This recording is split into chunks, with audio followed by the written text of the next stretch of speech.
Item ಯಾವುದೇ ಇರಲಿ try ಮಾಡಿ ಆಚಿ ಚಿಕನ್ ಮಸಾಲಾ. ಆಚಿ ಚಿಕನ್ ಮಸಾಲಾ.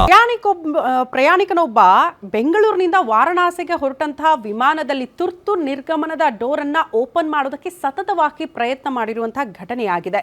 ಈ ಬಗ್ಗೆ ಆತನನ್ನ ಪ್ರಶ್ನೆ ಮಾಡಿದಾಗ ನನ್ನ ಮೈ ಮೇಲೆ ದೆವ್ವ ಬಂದಿದೆ ಅಂತ ವಿಚಿತ್ರವಾಗಿ ಹೇಳಿಕೆ ಬೇರೆ ಕೊಟ್ಟಿದ್ದಾನಂತೆ. ಉತ್ತರ ಪ್ರದೇಶದ ಮೊಹಮ್ಮದ್ ಅಫ್ತಾನ್ ಕೃತ್ಯ ಎಸಗಿರುವ ವ್ಯಕ್ತಿಯಾಗಿದ್ದು ವಾರಣಾಸಿಯಲ್ಲಿ ವಿಮಾನ ಲ್ಯಾಂಡ್ ಆಗ್ತಾ ಇದ್ದಂತೆ ಆತನನ್ನ ಬಂಧಿಸಲಾಗಿದೆ. ಇಂಡಿಗೋ ವಿಮಾನ ಶನಿವಾರ ಬೆಂಗಳೂರಿನಿಂದ ವಾರಣಾಸಿಗೆ ಹೊರಟಿತ್ತು. ಟೇಕ್ ಆಫ್ ಆದಂಥ ಸಂದರ್ಭ 15 ನಿಮಿಷಕ್ಕೆ ಈ ವ್ಯಕ್ತಿ ಎಮರ್ಜೆನ್ಸಿ ಡೋರ್ ತೆಗೆಯೋದಕ್ಕೆ ಪ್ರಯತ್ನ ಪಟ್ಟಿದ್ದಾನೆ.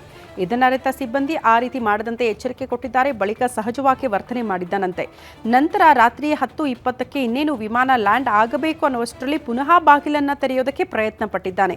ಕೂಡಲೇ ಪೈಲಟ್ಗೆ ಎಚ್ಚರಿಕೆ ಸಂದೇಶ ಹೋಗಿದೆ. ಹೀಗಾಗಿ ನಂತರ ಕೆಲ ಸಮಯ ಆಕಾಶದಲ್ಲಿ ವಿಮಾನ ಸುತ್ತಿಸಿ ರಾತ್ರಿ 10:35ಕ್ಕೆ ಲ್ಯಾಂಡ್ ಮಾಡಲಾಗಿದೆ. ಆ ಬಳಿಕ ಪೊಲೀಸ್ ಅಧಿಕಾರಿಗಳು ಆತನನ್ನು ವಶಕ್ಕೆ ಪಡೆದುಕೊಂಡು ವಿಚಾರಣೆ ಮಾಡಿದಾಗ ನನಗೇನೂ ಗೊತ್ತಿಲ್ಲ, ನನ್ನ ಮೈ ಮೇಲೆ ದೆವ್ವ ಬಂದಿತ್ತು ಅಂತ ಆತ ಉತ್ತರ ಕೊಟ್ಟಿದ್ದಾನಂತೆ.